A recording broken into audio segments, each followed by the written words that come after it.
the game, cause see the boxing voice. Welcome back, gang, for the first time and hopefully many more to come. Don't forget to subscribe to the YouTube channel and click on the notifications right here, this little bell, so you can get those emails every time we go live. Peace.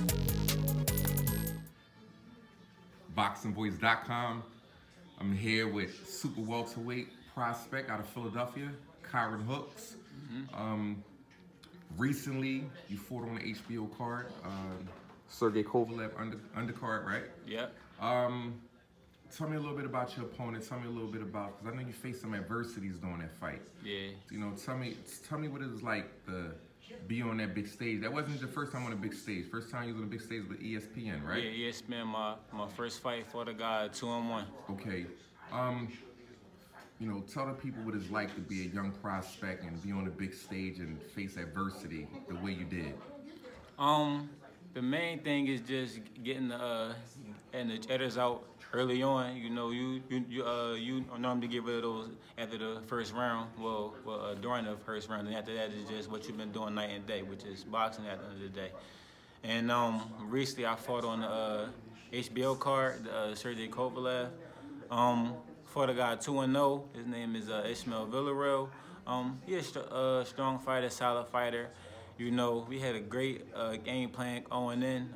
Everything we saw on tape that was in front of us. Unfortunately, though, I injured my hand in the first round, and basically had to do the whole fight with one hand. I believe me and my corner. You know, we believe that we still did enough to win the fight, but unfortunately, the judges, they didn't see it that way.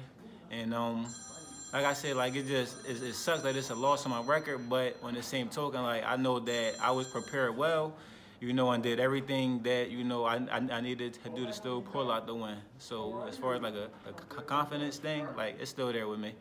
Okay. Well, all right, now, so I want to get into, you know, some super welterweights, because that's your division, right? Right. Give me your take on, you know, Hurd versus Charlo. How do you see a fight like that playing out? Well, in that fight, you got two big 54-pounders. So I do believe Charlo is stronger, you know, but that's tough right there. Like that's tough. I was asked this question before, and like I don't know. That fight gonna be a toss. So you got Charlo, you know, who could box, but he's not really a strong boxer. But I've seen him. You know, he could box. Hurd, you know, he just gonna keep on coming forward. You know, so it's just like I'm a cool Austin Trout. You got an unstoppable force against the immovable object right there. So how do you see the fight ending? Do you think that Hurd has what it takes to stop a Charlo? Do you think that force is enough to overpower Charlo, or do you feel like Charlo may just be a little too strong for that? Yeah, I can see. Yeah, I can see Charlo winning. You know, cause I can see Charlo winning. Hurd in his last fight against Trout. No, he fought Laura, right? Yeah, he fought Laura. The thing with Hurd is, you know, like sometimes when he can get a little bit too courageous in there, and he'll take, you know, shots that he shouldn't really take. And I think if he does that against Charlo, knowing his power, that's gonna hurt him. Would that be Charlo's biggest fight? Because Hurd is a big 100. I mean, this guy coming to the ring and looking like a light heavyweight.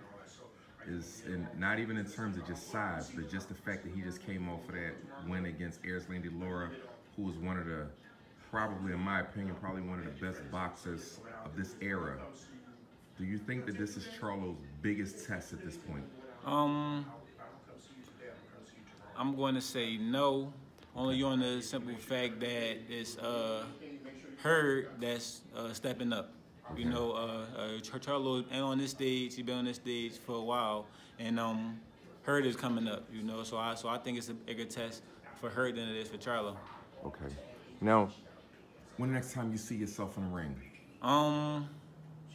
Probably Octoberish. Like I said, the main thing I just want to make sure my hand is 100% where it's no pain. So I'm going in there, second guessing myself every time I throw it.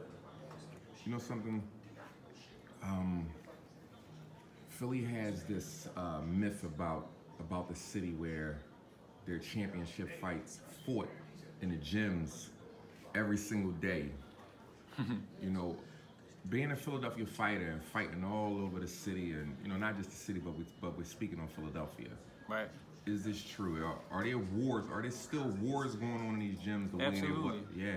Absolutely, and like it's more so of a pride thing, you know, and I think like it's not just here. I think it's all over, but here just no more. You know, everybody wants to be the best gym. Everybody wants to be the best fighter. So every time you got two top-notch guys, tough guys going in the ring, they always trying to prove themselves, you know, and it's like you got another gym coming to your gym and you got all your friends and stuff watching, you know, you don't want to get embarrassed by some outsiders, you know, just like you going into somebody else's gym, like, you know, I'm gonna take over this guy, I'm gonna take over this ring. So yeah, so absolutely.